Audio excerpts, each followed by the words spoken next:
Hey guys, welcome back to Magic TV. My name's Craig. It's 9 o'clock, which means it's time for another video. And today I'm back with an interview with somebody who is taking the magic world by storm. Just in the last year alone, he's brought out best-selling tricks with Saturn Magic, 1914, Alakazam. He's going to be working with a bunch of other companies going forward. His creativity is through the roof.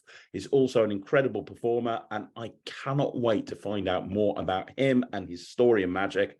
I am, of course, talking about Mr. Transaction himself, the one and only Paul Fowler. How you doing, Paul? Craig, I'm good, mate. Thank you so much for having me back on here, and yeah, excited to talk to you some more about the crazy world of magic. Dude, I'm really excited to find out more about you, because obviously I've become a big fan watching a lot of your stuff that's coming out recently. And one thing that I've noticed, and we'll talk about this later on, but one thing I've noticed is you seem to have an uncanny ability to create everyday carry style magic and mentalism. Like, you look at the stuff that's come out recently, it's using credit cards, it's using receipts, it's using socks, it's stuff that you actually would imagine that you have. It's not like you're bringing out a special 3D printed doodad that looks like nothing on Green's Earth. It's organic. And you know, I think that's one of the reasons you're making such a big name for yourself. Yeah, it's I guess when I've been, gigging as a magician all these years, I always felt that there was a kind of a bit missing with, EDC magic. Not so much now, but looking back sort of 5, 6, 7 years ago, there were great tricks for when you're gigging, but there was a gap where I thought that I could create some magic for myself predominantly, and yeah, it just happened some of these ideas have been very popular with other magicians, and yeah, I guess I just think like that. I know you do as well. I just sort of look at what I carry day to day and look at what I would like to see if I was watching a magician, and what would make it more believable for me. Everyday things like credit cards, receipts, and that would definitely hook me in, and that's why I do it, I guess.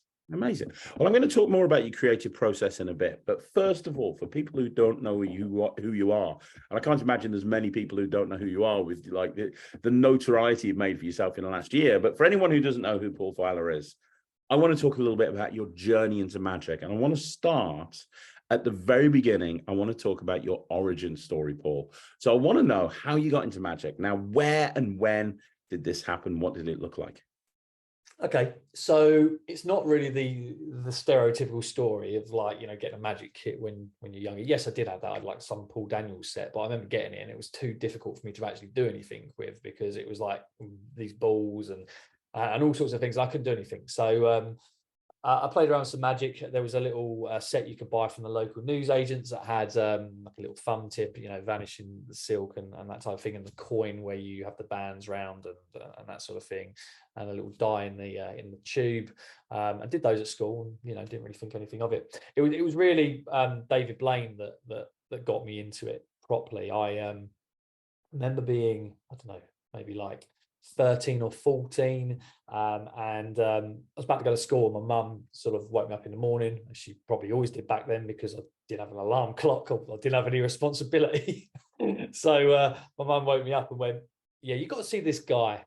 And I was like, "What do you mean?" It's like, "This guy David Blaine." So I come downstairs, and it was I think it was his first street magic special. It might have been, I don't know, Magic Man, I think was his second one, the one where he was going like around the rainforest. I can't remember, but I remember I was thinking, oh yeah, what's all this about? And then he did the trick where he asked you to think of a number between 1 and 50, both odd digits, and I was like, out loud, went, "Oh yeah, 37," and he literally said 37, and I just went, okay, how was that possible? So I was kind of really hooked on that. But at that stage, I assumed that, like everyone else did, that there was this mythical ability that he had, that he wasn't like a human being. And I thought, oh, it can't be possible. A human being has got to be able to learn that. So when the internet was, much more in its prime, I sort of Googled it, and it was very hard to find, but I found, early shops like magictricks.co.uk and some information, and really just started learning some stuff for myself. didn't have any confidence going to do it, but I was starting at things like ambitious cards straight away. So I didn't have any fundamentals of the sleight of hand. I was just wanting to do the stuff Blaine was doing. And I kept that to myself really all for the rest of school, from maybe like year 9 till when I left, and started getting more into it and introduced things like invisible deck and that sort of thing. And then went to college, and that was the first time I actually started to go and do it in like the the canteen, the cafeteria at lunchtime, and got known as the guy doing some card tricks. And yeah, that was that first experience where you start getting reactions and people think you're cool because you're doing magic, or at least I thought they did. Maybe they didn't. Maybe they thought I was a bit of a weirdo, but who knows? Maybe they were thinking I just want to eat my burger and chips, leave me alone, which is quite possible. But they seem to enjoy it. And I was just doing the same 4 or 5 tricks over and over again, which is a coincidence because that's technically my act now as well, doing the same 4 or 5 tricks over and again until I get bored. So I was doing like the same 4 or 5 tricks over and over again, and yeah, then eventually ran out of material. And I didn't fall out of love with it. I just lost interest in it because I was getting to the point where I was like 18 years old. I started to get into, going out with your mates, going down to the gym, getting into women and those sorts of things, and completely forgot about it. Really, not forgot about it. It was always there, but I lost a bit of interest in it and became one of those. Sometimes you meet them at gigs, don't you, or out in public, where they go, "Oh yeah, I've done magic before. I know how it works," and they're kind of jaded by the fact that they're not magicians anymore, but they think they know it all. And I kind of was one of those for a little while because I wasn't practicing magic anymore. And I was with my girlfriend, who is now my wife, and it was our first family trip to Florida, probably it would have been when I was about 19. And I'm 37 now, so 36, sorry, 37 this year. I was 19 at the time, and there was this place, I'm not sure it's still there, it was called WonderWorks, and it was on International Drive, and I think it was like a lopsided building, and you could go in and it was like an interesting place, a bit like Ripley's, that sort of thing. But they had a dinner show in the evening with a magician, and at the time I was going for a bit of a difficult time in work, where I was in a bit of a dead-end job. I was an engineer at the time, and I was earning a salary, but my mates were earning more than me, and I wanted to essentially have a sideline and something to essentially give myself more money to be able to do the things that they were all doing. And I was on the lookout for that. And when I saw this show at WonderWorks, and I don't know who the magician is, but if somebody does listen to this and knows who the magician is, it would have been around the year kind of 2002, 3, something like that. Maybe even 2008. I don't know. So around that time, a magician, he was doing a dinner show at WonderWorks. He was doing a show, and we went to it, and it was absolutely brilliant. And I still knew kind of how things are being done, like he was doing Billy and Lemon and Thumb Tie Escape and stuff like that. But it was the first time I've really seen it done in a cabaret scenario, and I absolutely loved it. And I looked at my girlfriend, who's now my wife, and I went, "That's it." And she went, "What do you mean?" I went, "Well, I used to do some magic. I reckon I could get back into this and have, and have some fun." I was all right. I could, and if I get good enough, I could go and earn a little bit of money doing it. And she was like, "Yeah, whatever." She never seen me do any, never seen me do any magic before whatsoever. She thought I was probably just drunk, so I probably was. But yeah. And then before we even got back from that holiday, I actually did some Googling, and I found a local club to where I lived at the time called Medway Magic Society. And I literally contacted them and said, I've got an interest in magic. Can I come in? And I think within a few days of me getting back, I went to the first meeting, and I remember getting out of the car, and the first person I met was Henry White. And me and Henry was, I don't know, quite young then. He was probably like at school, but he was sort of in his blazer, and he was going around doing card tricks and that. And over the years, we got to know each other and became quite good friends. And that kind of stemmed on. I just became a member of that Magic Society, learned some stuff, and then I started gigging and earning a little bit of money on the side, and it was brilliant. But I wanted more. I was like, how can I, push this further. I love what I'm doing now. I kind of felt like found my calling, because I didn't really like the job I was doing. I was an engineer, and I'd had various different engineer jobs, like electrician, fire alarms, that sort of thing. But I really liked magic, and I'd always been into entertaining and the performing arts when I was a kid. So it kind of fit really well. And then I met a magician at the club called Spencer Wood, who is a very, very well known magician on the circuit. You know, he has been for a very long time. And weirdly, I was creating some really bad magic at the time, and I showed him some stuff, and he went, "That's really cool, mate." And he goes, "Why don't you know, come and hang around at my offices, and we'll work on some tricks, you know, jam and that sort of thing." And we did, and we became very good friends. And it got to a point where he sort of took me under his wing for a while, and sort of taught me the business side of magic. And very quickly, you know, I was doing very, very high profile gigs because of that. But I wanted more. So I wanted to learn how to sell myself as a magician, but I couldn't do that within the day job I had. So I sort of blagged my way into a sales job. I left a very, very secure but sort of dead end engineer job, and I blagged my way into a sales job with no experience selling hotel locks of all things. Didn't have a clue how to sell it really, but started to sell it because I had some, I guess, selling ability, and I learned a lot from my boss there, because he was, you know, a salesman, and he had all these skills of how to bring a business from that up to that. So yeah, and it was all going rosy, and then all of a sudden, probably about 4 or 5 months into that job, he said to me, "Paul, we need to go and do some sales training up in Birmingham. I booked us into the hotel. Is that all right?" And I was like, "No, really sorry. I've got a restaurant gig."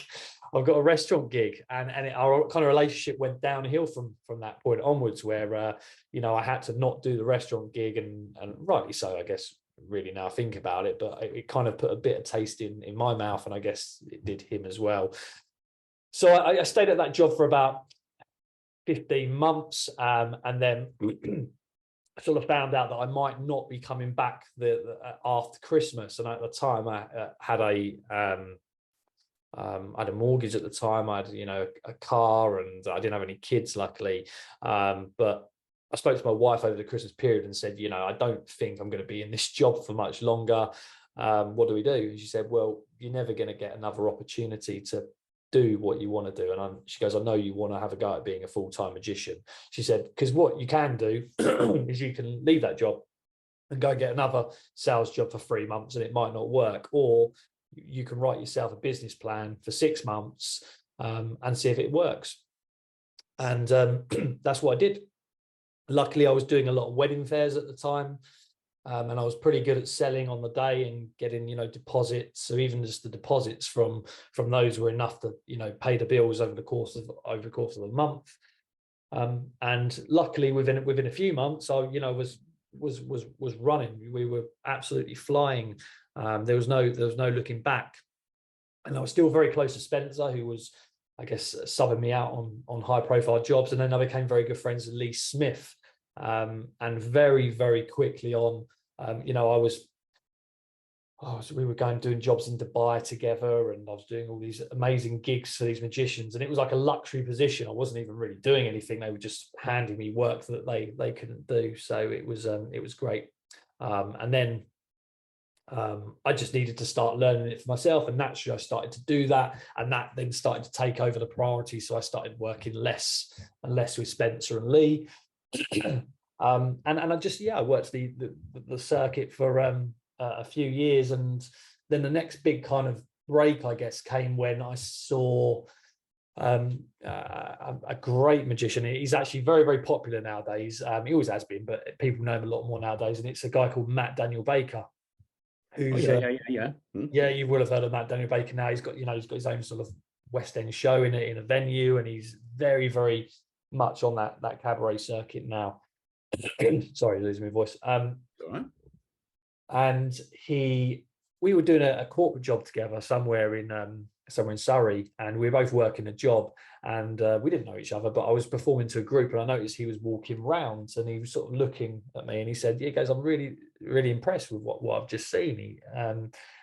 Here's what it is. He goes, "I'm actually part of Keelan Laser's iPad team called the Digital Illusionists," and he goes, "We're always on the lookout for magicians who can, do a surplus of work for us of iPad magic when we're sort of traveling. We can't do it." So he said, "Do you mind if I put you in touch with Keelan?" And over the course of a couple of months, nothing happened. And then eventually I saw Keelan at a trade show, and we became very good friends. And again, I got given the keys to the kingdom. It was like Keelan just went, "Do you fancy going to India tomorrow? All right, here's an iPad. Here's some custom magic I need you to learn on the plane over there. Yeah, go and shine." And it was amazing. And for 18 months, I'd literally just traveled the world for Keelan pretty much. Lots of planes, lots of hotels, lots of incredible venues and companies doing, iPad and digital magic. Yeah, and it was again a strange position to kind of find yourself in when you weren't really getting the work yourself, you were just being given it. And again, after that time, after that 18 months, it was actually coming to the end of that was when COVID, I guess, kind of happened, because we're talking about the course of probably about 10 years now. So it's a bit of a period of time. And coming to the end of that was probably, I think the last time I went out to India was probably just, like I say, just before COVID happened. And that kind of then dried up for me, because then I started to do my own stuff again. And then we had the issue, didn't we, of COVID and how we're going to get through it. And luckily for me, I started doing virtual shows very early on. And it started off as just doing, parties for like 18th and 21st. But I very quickly realized that there was an opportunity in the corporate market if I could find it. And luckily I did.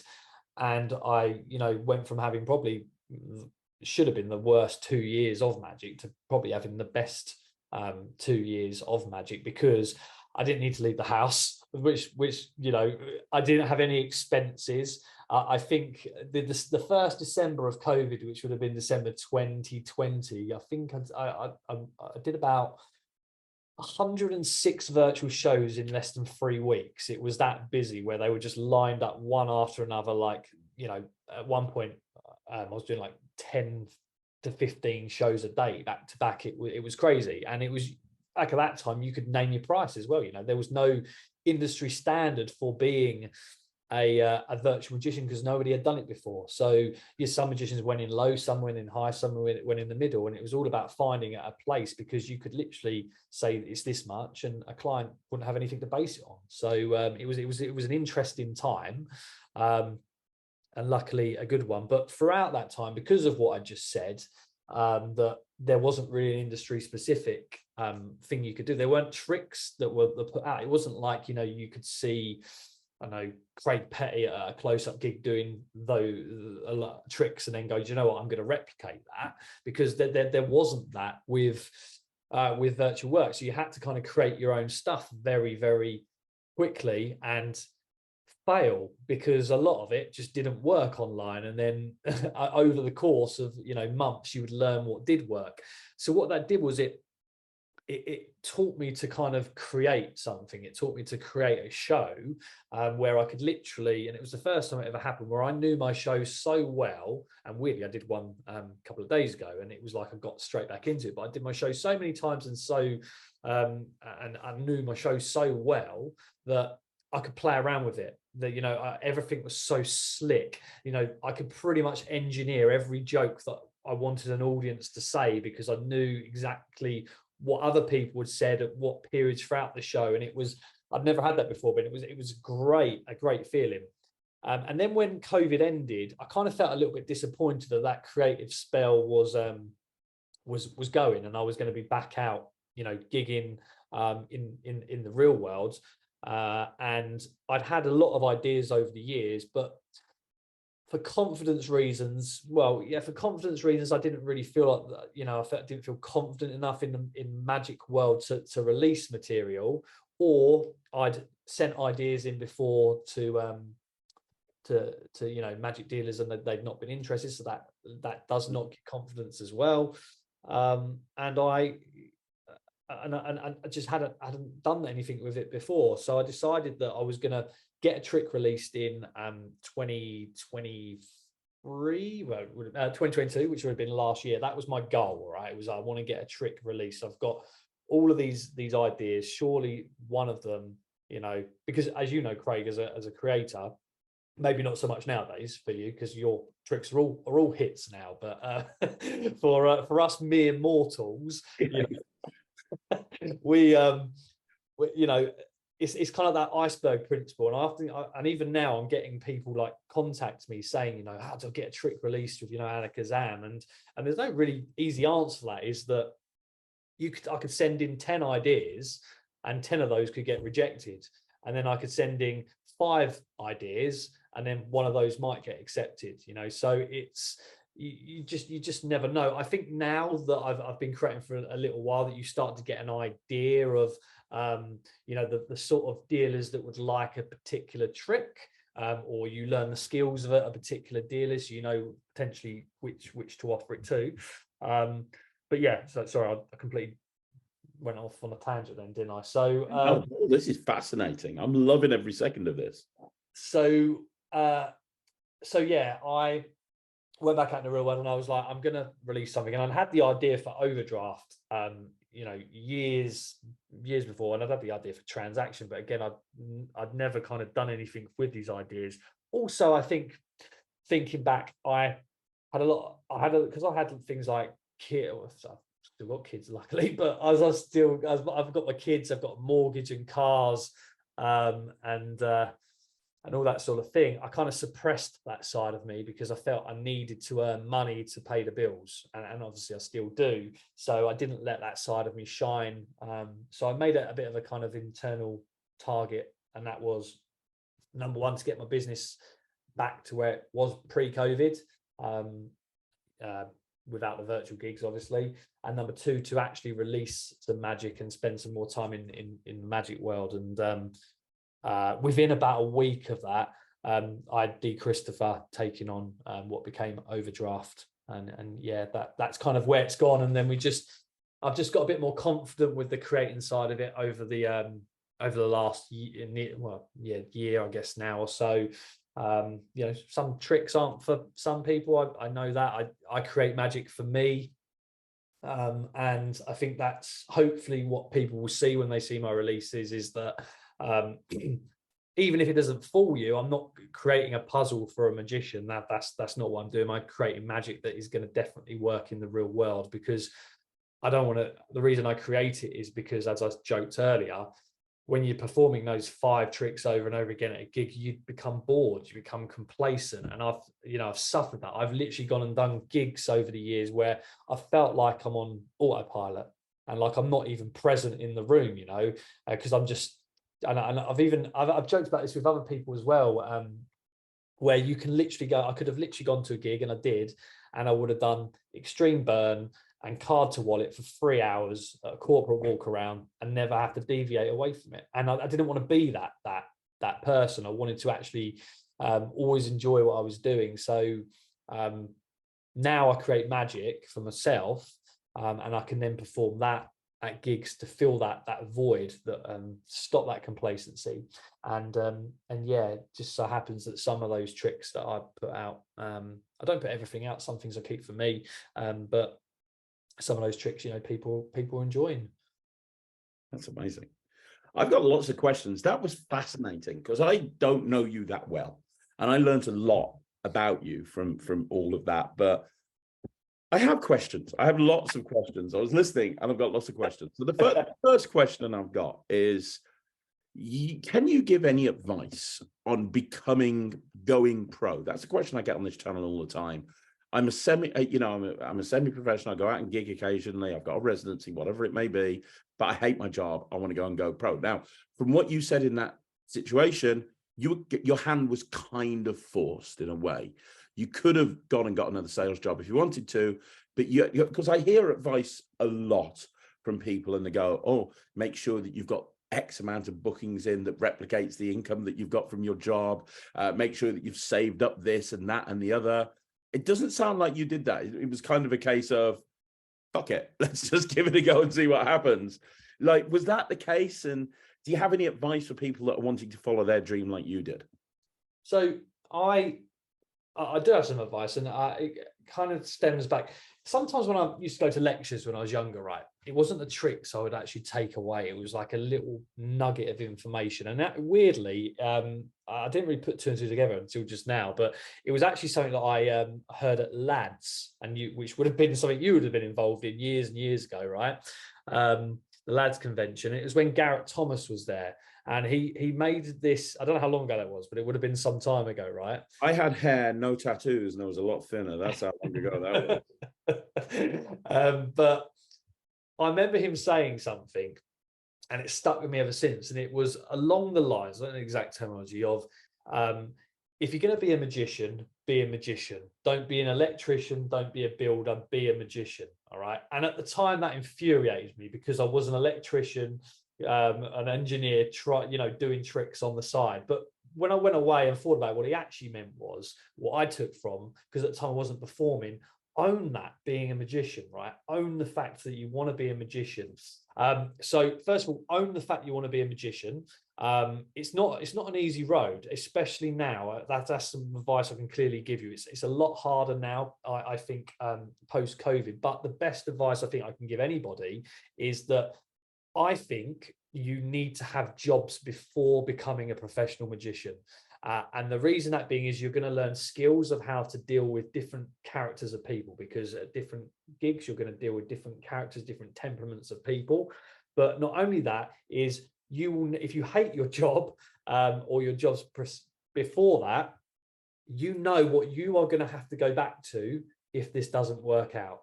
All right. So that has to be your biggest incentive, because it doesn't work out if you don't put enough effort into it, or and that unfortunately is the case, right?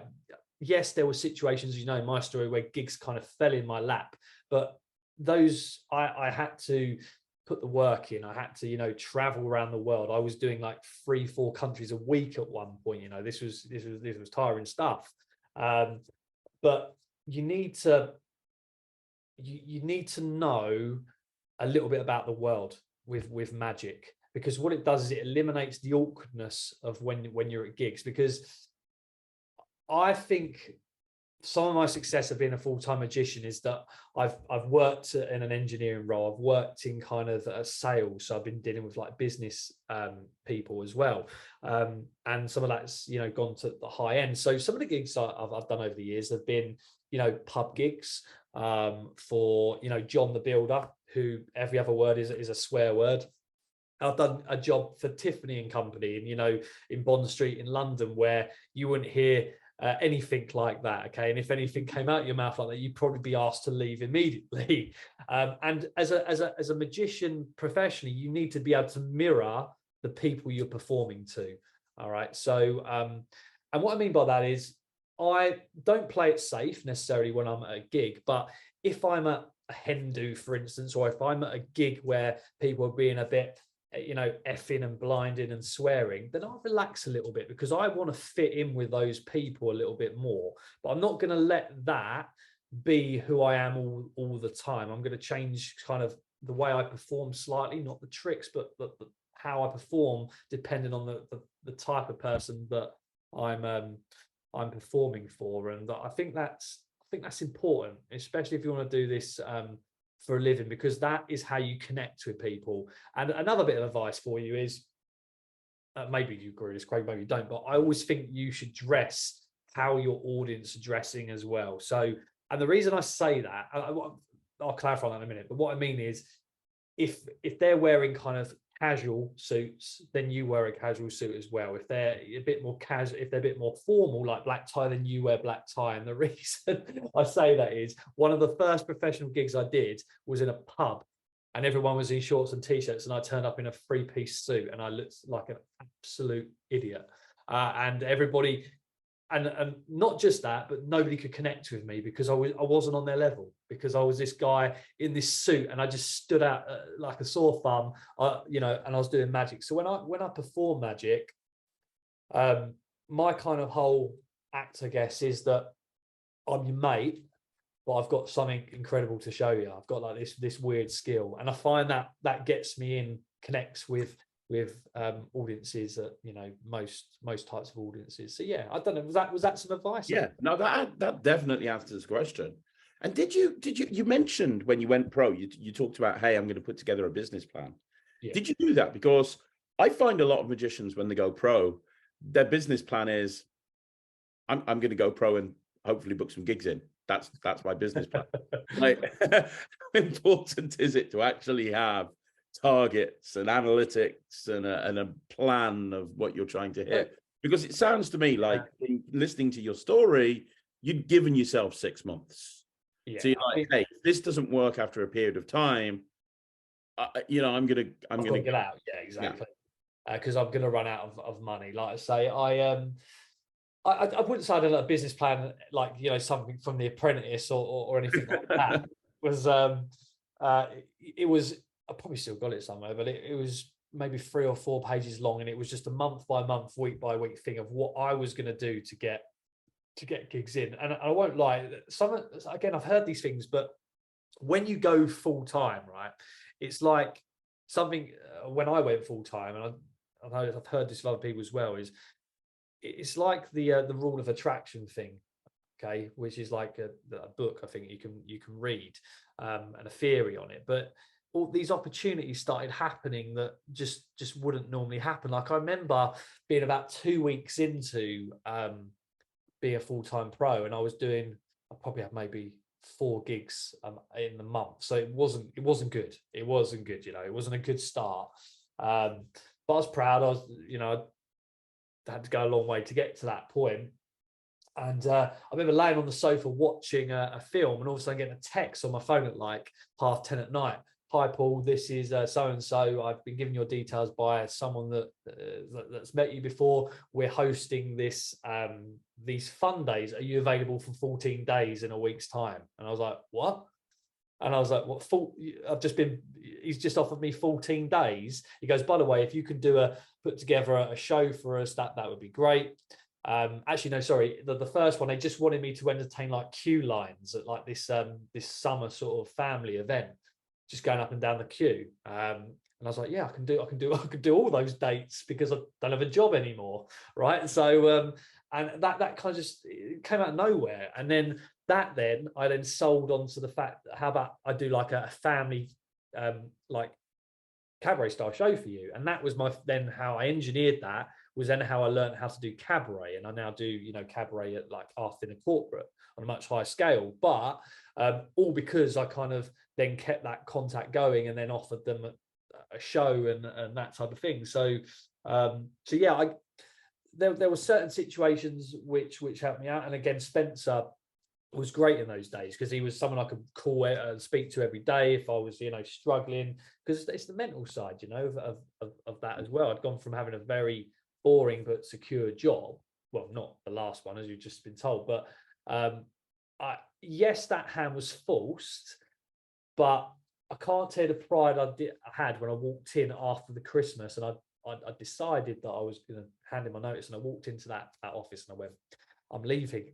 And I went, really? Where are you going? I was like, I'm not. I'm leaving to be a magician. And he just kind of looked at me as if say, right, okay. And he goes, well, do you want to work at your notice? And I went, yeah, I do. I was like, I want to work my notice because I'm leaving to work for me. So I literally spent the next 4 weeks doing nothing and getting paid for it, which was brilliant. And and I was able to get a jump start on things like emails and that then. So that helped. So yeah, it was forced, but like you said, I could have easily have gone and got another job, and probably that would have been the normal thing to do, you know. But I just thought, yeah, like you say, fuck it, let's have a go. I want to do this, and thankfully my gamble paid off. Sometimes you've got to roll the dice, all right, but you've got to know when to get out as well. That's important. So yeah, that's really good advice. Really good advice. And you mentioned that obviously you were working with Keelan on the iPad stuff, and that kind of came to an end because just as COVID hit. And then you mentioned, your goal after COVID was to get your business back up to where it was pre-COVID. Yeah. Did you ever consider going back and doing that again? Was that no longer an option? Did you leave that sort of area not because of COVID, but because of other reasons? Did it tie in with having a family and not wanting to travel around the world? Like, that's kind of like a really cushy job, in terms of, I know you're not getting your own work, but it's a very high profile thing. Was there a reason why you kind of just moved more in a different direction after COVID finished? Yeah, so my kids were born just before COVID. So I remember going to India for Keelan when my wife was pregnant. And I've got twin daughters who are 4 next week, believe it or not. But twin pregnant, as with any pregnancy, twin pregnancies aren't easy. And my wife was heavily pregnant, and having to go to India while I'd been pregnant wasn't probably the best thing to do, because I wouldn't have been able to get back in time had there'd been any complications or anything. But I still had to make money. And Keelan also had moved to or he was in the process, I forget the exact time, but he was moving to Vegas, and he now lives out in Vegas, and he's doing amazing things out there now. So I naturally knew that was probably going to come to an end, because his kind of direction was to then start what he was doing more in Vegas and concentrate on it out there. And I did enjoy traveling, but I did it. And when I had kids, I didn't want to do it again, because and when I say I don't want to do it again, I do still do some of it, but it was just the volume of it that I was doing at one point, like I say, where I think in 1 week I flew to India on a Monday. I did an event in India on the Tuesday, flew home on the Wednesday. On the Thursday, I did an event in London, and on Friday, I flew back to Mumbai in India and did an event on Saturday. And that was like my week. So even before I had kids, if it were a week like that, I just wouldn't see anybody. It was like that. So having kids, there was kind of no way that I could maintain that lifestyle. So I knew I had to change. So yeah, I've had to make some changes definitely since having kids, because the life of being a performer is very difficult and challenging with a family, especially when my daughter's about to start school, and predominantly our work would be at weekends. So you have to really kind of find a way and work around that and get that balance, which I'm still trying to find, really. Well, you seem to be doing really well. And where you mentioned one other thing, and I think this is something worth talking about, because I've spoken to a lot of magicians, both on here and socially, and there's a lot of magicians out there since COVID that are struggling a little bit. And you mentioned offhand earlier on that, hey, it's a little bit harder to get gigs now than it was before COVID. Yeah. But I also know that you're doing really well. I also know that, because of the experience that you have with marketing and sales and so on and so forth, I suppose the question I've got is, if there's any magicians watching this that are full-time, that are finding that it's a little bit of a struggle post-COVID, have you got any advice? Have you found that as well? And is there any advice in terms of that side of things from a business point of view? I suppose, without making this a 3-hour masterclass on business, any sort of like business, if you were going to share one business tip, is there anything you could suggest? You first of all, you got to find out what you want to be doing as a magician. What do you want to do? So if you enjoy weddings, then actually, in honesty, weddings is a fantastic avenue to go down at the moment, because weddings are at an all-time high because of COVID. So then you need to concentrate on weddings. Maybe you need to niche down on that a little bit more. For me, I'm trying to work, because of the kids, the least amount of weekends as possible. So weddings aren't really an avenue that I can really go down as much anymore. So for me, it's more corporate. But so what I've done over the last 6 months is really kind of rebrand myself within the corporate, and kind of almost it's still there, but I don't promote to weddings anymore, because I want to be seen as a corporate magician, because that's the type of work that I'm trying to attract. If I'm going to be the all singing, all dancing, all magicking corporate guy, yet all my marketing is to do with weddings and pictures of weddings, then I'm probably not going to get those high profile jobs. So of course you can go through and just try and get every possible gig out there. But if it's not working, sometimes you have to relook at what you're doing, look at your own, website, what maybe it needs freshening up. Maybe your marketing, your social media needs freshening up, or maybe you need to, a lot of the time it's not about the tricks, all right? And that's the thing. A lot of magicians get caught up on the tricks. Yes, you've got to have an act that works, but ultimately when you're booked, as long as you've got good magic, that's fine. So it's really about who you are, and you need to maybe niche down in an area that you want to.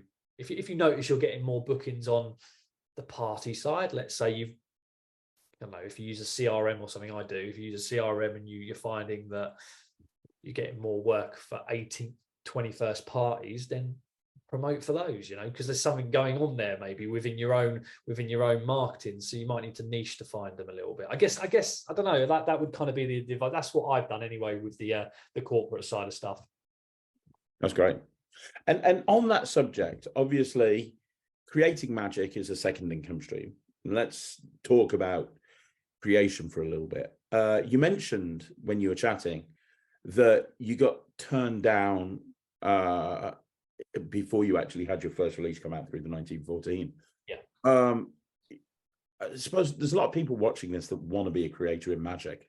And I know from speaking to a lot of people that what's happened to a lot of people is they've pitched a product to a company, they've said no, and they've been completely disheartened. How, like your first release was the 1914, which is an incredible company. And, Overdraft is one of my favorite tricks of all time. I think it's absolutely amazing. It's in my wallet. It stays in my wallet. It's brilliant. What I'm trying to say is, what process did you go through to get to that? What made you choose 1914? And had you, the stuff that you'd pitched beforehand, what made you decide to go into the creating side of things and actually releasing your tricks to magicians? And how did you overcome that kind of negativity of people not getting back to you when you pitch them a product? Yeah, number one, I think that, as I said, I think briefly earlier, is that, when people think you release magic, for us mere mortal creators, they think you just send a trick in and someone says yes straight away. And I wish that was true, but it doesn't. With the 1914, they had a couple of releases out, and I just loved kind of their packaging, the way things were shot, everything about them. And I knew, maybe I knew that at an inkling they were a newer company, so we're looking for more artists. So I kind of thought that I'd have a good shot with those guys. So I took a product idea to them, pitched it to them, and they said yes. And then they said, "Have you got anything else?" D said, "Have you got anything else?" And I sent the email in, and 5 minutes later, he was like, "Yeah, that's the one we want to release. That's the one we want to release first." And that was what became Overdraft. But again, I think it's a fit for dealers as well. I've been doing this a little bit now, nowhere near as long as you have, Craig, in regards to creating, but you get a feel for the type of product, or where a product might place better. All right, so there's nothing in this, but for instance, you might create a card trick and you might go, actually that would be really good for an Alakazam release. I could see Alakazam releasing that. So there's a little bit of a strategy in the thinking that I do, especially so when I'm creating, or when I've created something, and I want to give myself the best possible chance of getting a trick released, because otherwise it's an idea that I'll keep. And funny enough, a lot of my ideas I'll continue to work on, and maybe they're not right at that point, but maybe they will in the future. But it's still very tough when someone says no. But you do have to have a little bit of a thick skin with it, all right? Because a dealer isn't looking at necessarily you know, Joe Blogs releasing them. They're looking, is it the marketability of it? Is it commercial? Because they're the ones that you're not self-releasing, that they're investing their time and money in you. And Christopher sort of put it really into perspective for me a while ago. He told me all about that side of it, and he said that, you know, it's very difficult for a dealer to invest in an unknown creator, especially these days, because it's the unknown. And when you get that first release out, Dee said to me, he goes, the door's open now, it'll be much easier. And, you know, he was absolutely right, because now people don't know I am necessarily, but my name's out there a little bit more, and people, I can say when I send a product in, oh, by the way, I'm Paul Fowler, check out some of my other releases, here's a link to Overdraft, here's a list transaction and footwear. So I've kind of got a bit of a starting run up now, so to speak. But all I'll say to people that want to create something is just keep going, keep banging on that door. I must have sent in maybe 10 ideas over the last maybe 4 or 5 years to Alakazam, and I just kept banging on that door. And I remember when Peter Nardi said yes to the first one, I said, I told you I'll keep banging on that door until you say yes. And you know, and we laughed about it, but yeah, you just got to keep going. You have to keep going. If that's what you want to do, then find a way. Just as if you want to be a magician that's doing 5-6 gigs a week, find a way. You know, there you can take the advice I give you. You can take, you know, your advice, Craig, and the advice that you've given in the past, but ultimately that person's got to walk that line and, you know, find a way. Yeah, that's very, very true. Really true and really good advice. Do you find now that doors are opening to you more, like in terms of, like you say, you've had Transaction come out, incredible release, you know, very, very popular. You've had Overdraft come out, really, really popular, incredible release. As far as I can tell from footwear, I know it's only just come out, but that seems to be very well received as well. Like, do you find now that, like, you're not facing an uphill battle anymore? It's kind of a case of, you know, they're more likely to go, yeah, absolutely, because you are a sellable commodity. You've got a, you know, people know who you are. You've got a proven track record. Yeah, it's certainly, like I say, it's a little bit easier to get into those conversations now, because you start to build a relationship with, like, you know, I've built a relationship with Peter Nardi and the team at Alakazam now. I've built a relationship with Saturn Magic, Mark and Mark. You know, I've built a relationship with Dee and Jack at 1914, and I'm building a relationship currently with, you know, Sean and the guys at Penguin. But it certainly has got me more conversations and got me to the right people now, because you know, people already might know of my releases, whereas before I wouldn't necessarily know who to talk to or what to do, or even get in those conversations. Or if I message that person online, I find that they're more inclined to offer like a video call to, you know, to have a little look at the releases, whereas before they might have been like, just, you know, put a submission through the website, which you have to do in the early days, but you always worry as a creator that, are they actually looking at it, you know, or they don't like it, you know, off it goes. But so yeah, there's certainly there's certainly more doors open now. And, you know, just the amount of people I've, you know, connected with in Magic, even people like yourself, just because I've had footwear's my fourth release, and I must be missing one then. No, I had a download out with Alakazam last year called Resemblance, which is a bit more, it's a bit underground. So, but if you go to Alakazam and you type in Paul Fowler, you'll see it come up. So, so 3 kind of physical products, one download so far. But yeah, just the connections I've made so far in the Magic industry, just from those 4 releases in well, under a year, I guess, is you know, mind blowing, even now when I think about it.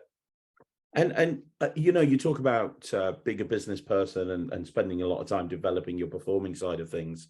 Yeah. Do you spend time creating? Is that an important part of your business now?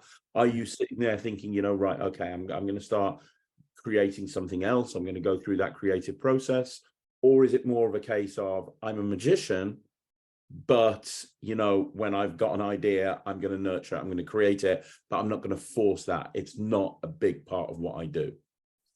Yeah, that's a really great question, actually. I it's really, as you'll know, it's highly addictive when you release a trick, okay? Because the kind of everything that comes with it is like you want that, all right? But then you have to understand that very quickly that the trick has to be good and well received for it to feel like that anyway, because very quickly you know, if it's not liked, unfortunately mine have, you know, been liked at the moment, but it could easily go the other way. So I don't force creativity.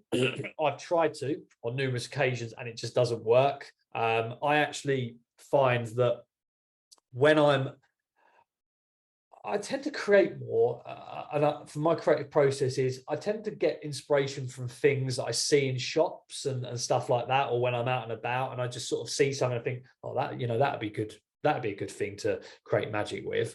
Or I go into like a deep thought. I remember driving home from Blackpool, last Blackpool just gone, and it's like a 5-hour drive for me, and I didn't listen to the radio at all on the way home, right? No music. I was just in my own head creating magic, because I was in this like deep kind of creative state where ideas were flowing. I also find one of the best times when I have good ideas when I'm really pissed off as well. I don't know why that is, but I'm kind of like, I'm really angry about something or really annoyed, and I'm just like, yeah, fuck it. And then all of a sudden all these ideas come into my head.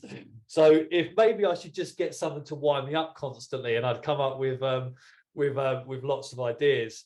Yeah, well, that's called being married, isn't it, mate? yeah, exactly. But yeah, you can't force it. You can try and force it, but it's really hard, and you have to. I actually think one of the best advices I could give, best pieces of advice I give somebody who wants to create some magic. But always create for yourself, by the way. Always create for yourself. If it so happens that also would make a good product, then that's brilliant as well.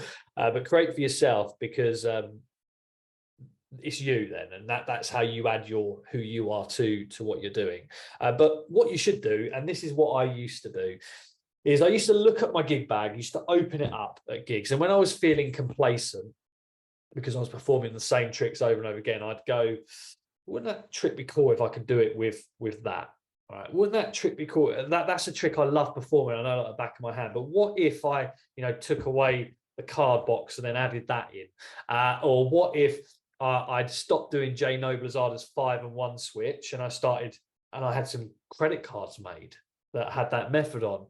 You know, what if I got rid of Motherall book test for a moment and built something into some receipts that I, you know, so what I started to do is like ideas that or tricks that I was already doing.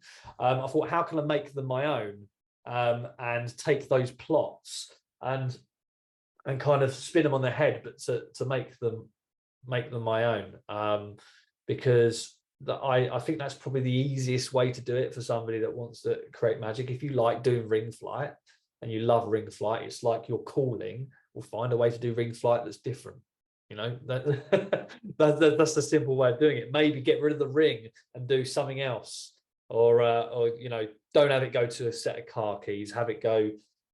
I don't even know. They've all been done now, haven't they? Really? But Craig, we'll end up creating a new ring flight now. I think we're going to roll it live right here on this interview.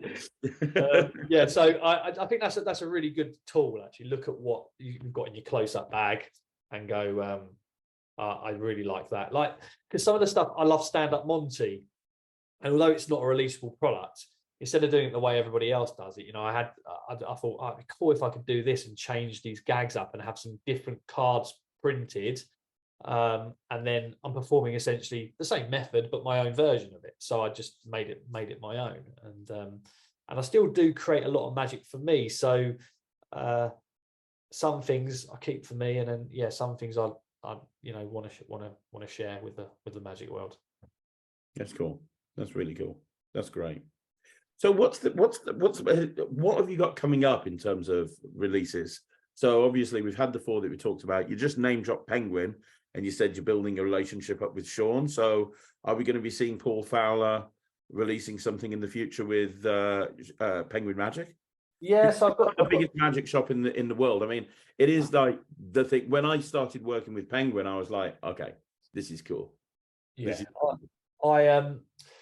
yeah, it's weird because Penguin was one of the I remember buying On the Spot with Greg Wilson and Liquid Metal when I was like, when I very first got into Magic, and they were Penguin releases. So yeah, I've got something coming out of Penguin in probably the next few months, hopefully.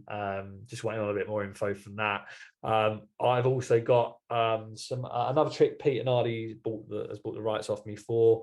I don't know when that will be out. I've got a few other things with 1914 as well, but we've not started working on prototypes yet. So I'm all right. But the plan is to start lecturing. My lecture is ready, so I'm going to start lecturing early next year. That is the plan. And yeah, I've got, if you like my stuff so far, I think you'd really like my stuff in the lecture. So yeah, but of course my latest release is footwear with Alakazam. And best way I can describe that trick is it's just fun. It's a fun. Yeah, it is, and it's quirky, it's fun. And when I created it, I weirdly, I'm not sure it's actually for me in terms of, but I always thought to myself, if I was ever going to do something like BGT or something like that, and I don't think I ever would, just because I say it's not really something I'm personally interested in doing. But I thought I'd need a trick, and when I came up with footwear, I was like, this would be a perfect trick to do on BGT, right? Because it's so easy, it's quirky, it's funny, and there's no sleight of hand involved. So I could literally just go and do it and not have to worry, and then obviously do some other stuff with it. But there it is. So yeah, it's a fun trick, and I love it because it's not an everyday carry, it's an everyday wear.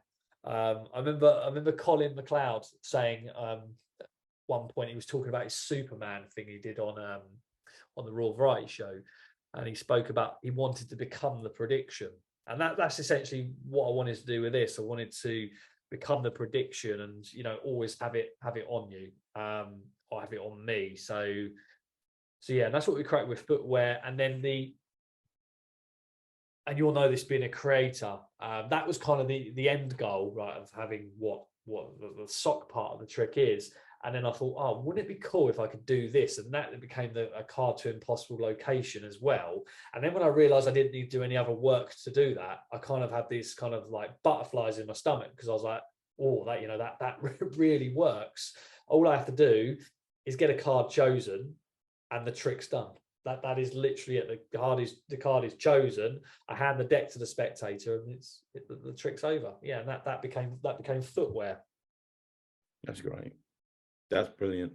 Yeah, and it's so good. And outside of Alakazam and Penguin, is there something else that you're working on at some point down? Are you constantly kind of tinkering with ideas in your head? I've got your idea. I'm looking at it right now. Your idea was to have a creativity board that you said in an earlier. Oh, I swear, but I'm looking at it right now. I've got about 9 ideas on there. Weirdly, I haven't updated in a while. I've got footwear's actually on there, and I've got a couple other things on there that are in the pipeline to be released in the future. But on my phone, I've got whenever I have an idea, I'll write it down as a note on my phone, and then I'll revisit them.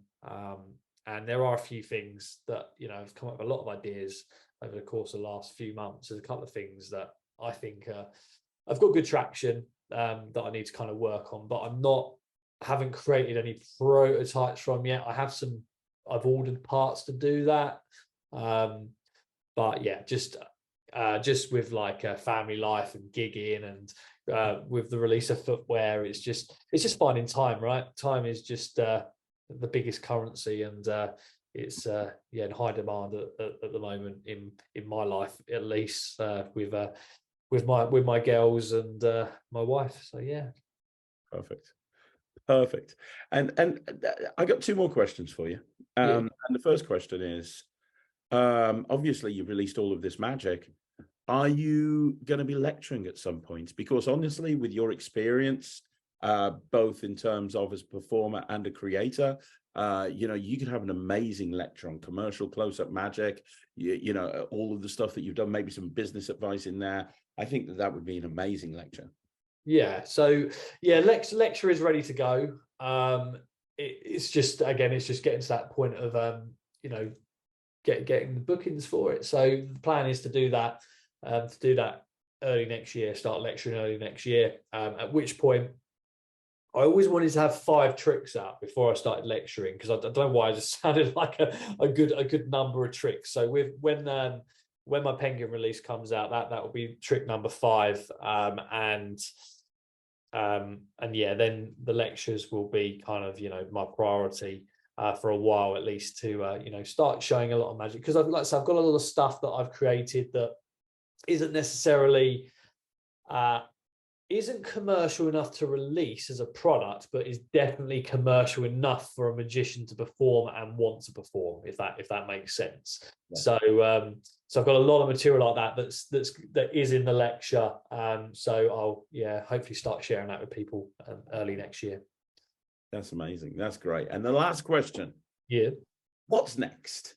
Is there anything on your magical bucket list that you haven't achieved that you want to achieve? Because let's be honest, like you say, you're mid-30s, you've achieved so much. And I speak about this a lot on this channel, but you personify this in that if I spoke to the average magician and said to them at the end of their career, if you could have achieved what you've achieved right now, they'd be happy. You've traveled the world performing magic, which is everyone's goal.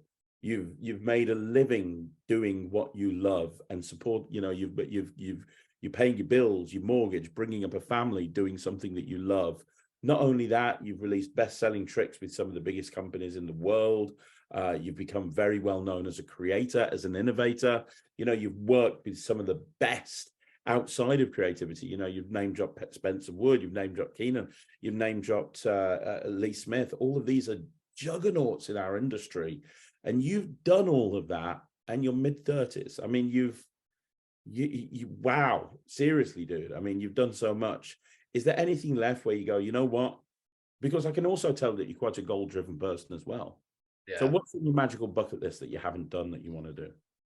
So I always have this kind of, I've said this to my wife before, so that my goal is, you know, in my you know, late 40s, early 50s, or as soon as possible, really, is when the kids are, you know, grown up a little bit more, and you know, they're off doing their own thing. But this kind of a bit more of a long-term goal, I guess, is that my ideal gig in the future would be to drive to a hotel somewhere in the UK, right? My wife come with me, so we get to, you know, go to a hotel and, you know, have and enjoy that, actually what she doesn't get to enjoy a lot of the time, a nice venue, right, that I get to go to a lot.